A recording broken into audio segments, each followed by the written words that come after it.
Lorsque Jésus-Christ est prêt pour partir, il dit, vous allez recevoir une force. Le Saint-Esprit. Survenant sur vous, vous allez être des témoins. Nous sommes témoins où? Est-ce qu'on nous regarde là? On ne se moque pas de nous. Regardons nous-mêmes notre vie et puis regardons la vie des païens.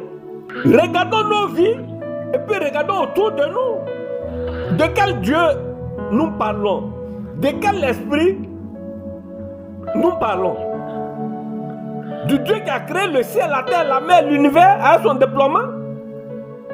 De quel esprit? Cet esprit qui peut transformer un peureux comme Simon en Pierre, qui peut transformer un persécuteur comme Saul de Tarse en Paul. Mais comment nous on fait? Et puis nous sommes avec lui, ou du moins nous croyons qu'il est en nous, et puis nous continuons à patauger dans les amusements des coups communes, dans les plaisanteries des bacatiers. Moi j'ai dit, je n'appartiens à aucune dénomination. Je n'appartiens à aucune dénomination. Je ne suis pas catholique. Je ne suis pas évangélique. Je suis chrétien. Parce que je ne suis pas fier aujourd'hui de voir ce qui se passe dans les dénominations. Mais c'est tous les jours que je parle avec des personnes. Mais comment allons-nous faire pour sauver le peuple de Dieu? C'est de ça qu'il s'agit. Non, ce n'est pas une affaire de payer 10 offrandes. On n'a qu'à méditer le livre des Actes des Apôtres en boucle. Rien que ça seulement. Écoutons ça.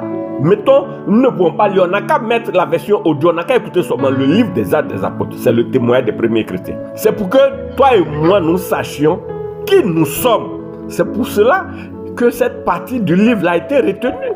Sinon, il y a eu beaucoup d'écrits des apôtres. Mais cette partie-là a été retenue. C'est pour que toi et moi, nous sachions ce que c'est que le christianisme. Mais moi, j'ai des fioles qui ne me parlent plus. Je cherche ce que j'ai fait, je ne vois pas. C'est où est notre christianisme? Où il se trouve notre... C'est quel christianisme? Nous parlons de quel christianisme? Amour du prochain. C'est le Saint-Esprit seul qui peut donner ça. Nous ne connaissons ni le Saint-Esprit, nous l'ignorons. Donc il ne peut pas avoir d'intimité avec nous. Bien aimé, sans le Saint-Esprit, on n'a qu'à aller au village, allons au village, nous renseigner auprès de nos parents le combien, enfin je vais dire, le fétiche que nos aïeux adoraient là, on n'a qu'à l'adorer.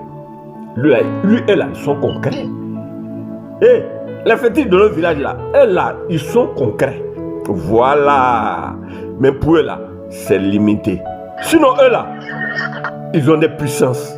Eux là, ils ont des pouvoirs. Mais c'est limité. Mais nous n'avons rien.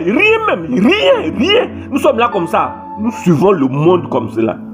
Bien aimé, revoyons notre christianisme. Tant que tu restes connecté au système dénominationnel dans lequel tu es là, toi-même, tu te fermes à la grâce de Dieu. Voici la bonne nouvelle.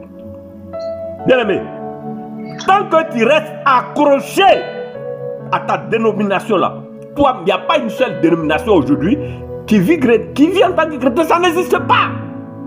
Tous ont été infiltrés, pervertis, corrompus. Si tu ne prends pas ton indépendance vis-à-vis de l'Esprit Saint, tu vas continuer à patauger. Je ne suis pas en train de juger, je suis en train de prêcher. Bien aimé, revenons à l'authenticité du christianisme. Le christianisme des origines faisait peur. Les païens là, ils avaient peur d'approcher les chrétiens. Est-ce que dans ton quartier, les gens ne se moquent pas de toi? Est-ce que dans ton bureau, dans ton travail là, les gens ne manigancent pas des plans contre toi? Tu mérites des promotions. Et tu es là et c'est les païens qui sont promus. Ça te dit rien. Bien aimé, Dieu nous bénisse.